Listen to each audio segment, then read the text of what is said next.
இந்த காசுன்ற ஒன்று உங்கள் கையில் இல்லைன்னா உங்களுக்கு கான்ஃபிடென்ட்டே இருக்காது.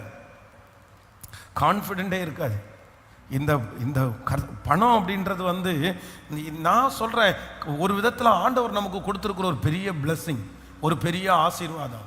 அது வந்து நமக்காகவே வைக்கப்பட்டிருக்கிறது. அதனால் நான் என்ன சொல்கிறேன்னா, நம்ம வந்து மறுதளிக்கிற அளவுக்கு எனக்கு வேண்டாம். எனக்கு வந்து ஆடம்பரமாக வாழணும்னு அவசியம் இல்லை. ஆனால் இன்னொருத்தரிடத்துல நான் வந்து எதிர்பார்க்காத அளவுக்கு கர்த்தரை ஆசீர்வதிச்சா போதும். உண்மைதானே? அதனால் நான் என்ன விசுவாசிக்கிறேன்னா, கண்டிப்பாக உங்கள் கையில் காசு இருக்கணும். கண்டிப்பாக உங்கள் கையில் காசு இருக்கணும். உங்கள் கையில் பணம் இருக்கணும்.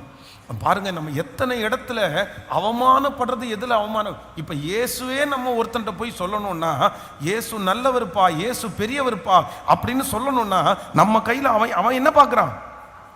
அவனுடைய கண்ணுக்கு என்ன பார்க்குறான்? சரி, இயேசு நல்லவர் தானே, நீ ஒரு வீடு வாங்கிட வேண்டியதானே. இயேசு நல்லவர் தானே, நீ ஒரு கார் வாங்கிட வேண்டியதானே. இயேசு நல்லவர் தானே. நமக்கு தெரியும் என் இயேசு நல்லவர்ன்றத பணத்தில் வச்சிடலன்னு எனக்கு தெரியும், வீட்டில் வச்சிடலன்னு எனக்கு தெரியும். எனக்கு அவர் வீடு கொடுத்தாதான் இயேசுன்னு நான் சொல்ல மாட்டேன். எனக்கு அவர் வஸ்திரம் கொடுத்தாதான் இயேசுன்னு சொல்ல மாட்டேன்.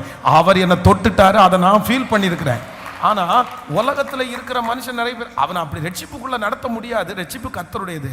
ஆனால் நான் என்ன நம்புறேன்னா, அவன் நம்மளை பார்க்கும்போது என்ன சொல்லணும்னா, இதோ கர்த்தரால் ஆசீர்வதிக்கப்பட்ட பிள்ளை. ஆமென். அதனால் இன்றைக்கு இரவில் ஆண்டவருடைய பிள்ளைங்க எல்லாருமே நீங்கள் தயவு செய்து உங்களை அன்பாய் கேட்கிறேன், இந்த வசனத்தை வச்சு நீங்கள் ஜெபம் பண்ணுங்க. ஆமென். 20,000 பேரை போஷிக்கிறதற்கு கர்த்தர் தெரிந்து கொண்டது யாரை?